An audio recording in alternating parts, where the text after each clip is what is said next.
평화생명TV 담디야식의 김담이라고 합니다. 이번 시간에는 생강나무 또는 동맥나무에 대해서 말씀드리겠습니다. 생강나무를 이야기하면 일제강점기 때 30살에 죽은 소설가 김유정을 떠올리지 않을 수 없습니다. 김유정은 봄봄, 동백꽃, 따라지, 금 따는 콩밭 등의 소설을 썼습니다. 강원도 춘천에서 태어났고 금광에도 관심을 가졌습니다. 판소리 명창이며 한성 권번의 기적을 둔 박녹주를 쫓아다닌 일화는 유명합니다. 지금이라면 스토킹 처벌법으로 처벌을 받았을 것입니다. 박녹주 명창의 아버지는 박수무당이라고 알려졌으니 어쩌면 소리는 타고난 것일지도 모르겠습니다. 한성 권번은 일제강점기 때 최초로 만들어진 기생조합이라고 합니다. 김유정은 뒤에 박녹주와의 일을 단편소설 두꺼비, 생의 반려로 남겼습니다. 다른 자리에서도 말씀을 드렸는데 생강나무를 이야기하면서 김유정을 언급하는 이유는 소설 동백꽃 때문입니다. 이른 봄이면 우리 동네 숲정이에는 눈 속에서도 꽃등처럼 노랗게 피어나는 꽃이 생강나무입니다. 봄의 전령사라고 할 만합니다.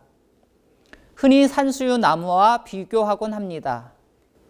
산수유는 우리 동네 숲정이에서는 볼 수 없을 뿐더러 자생하지 않는 것으로 알려졌지만 먼 발치에서 보면 생강나무인지 산수유인지 구별하기가 쉽지 않습니다.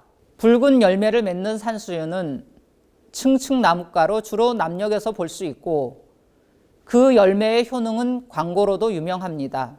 반면 생강나무는 주로 낮은 산에서 자생하는데 농나무가이고 낙엽 관목, 즉 갈잎 떨기나무입니다. 꽃 모양으로 나무 구별이 어려우면 냄새로 확인할 수 있는데 생강나무는 그야말로 생강 냄새가 나고 산수유 나무는 그렇지 않습니다. 가을이면 열매로도 구별이 가능합니다. 생강나무는 까만색 열매가 달립니다. 이렇게 얘기해도 문제는 남습니다. 우리 동네 어르신들은 생강나무를 알지 못한다는 것입니다. 숲정이에 가면 흔하고 흔한데 말입니다. 왜 그럴까요? 동백나무는 알아도 생강나무는 모르기 때문입니다. 그러니까 어르신들께 생강나무는 저처럼 책으로 나무 이름을 배운 자들이 퍼트린 뜬소문 같은 것입니다.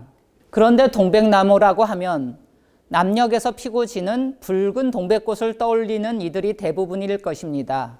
붉은 동백 말입니다. 남도는 물론 고창 선운사 또는 강진 백년사에 가면 천연 기념물로 지정된 때판으로 피는 동백꽃을 만날 수 있습니다.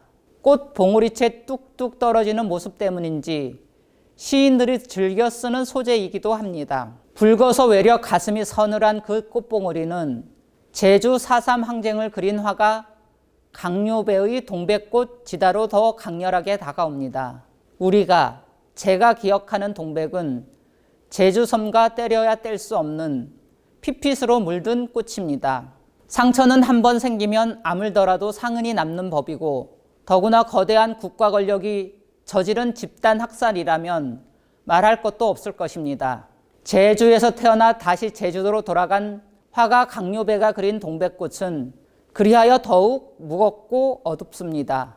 화가의 이름이 얽힌 이야기는 국가가 휘두른 폭력에서 살아남고자 했던 하는 이들의 의지이기도 할 테지만 국가는 또 어떠해야 하는지에 대한 물음일 것입니다. 다시 우리 동네 숲정이에 생강나무로 알려진 동백나무 이야기를 하겠습니다. 이제는 늙은이들을 빼면 동백나무라는 이름을 기억하는 이들도 드물지만 기꺼이 굳이 동백나무라고 불리고 있다는 것을 말하고자 합니다.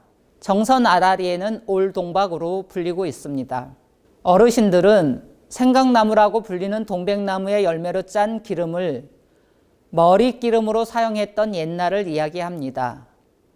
세상에 다시 없는 머리기름이었다고. 하지만 이제 마을 누구도 동백나무 열매로 기름을 짜지 않습니다. 이따금 이른 봄날 꽃잎으로 차를 만들거나 꽃잎이 지고 나면 피어나는 이파리로 튀김을 해서 먹는 정도입니다. 검은 열매는 이렇게 잊히고 있습니다.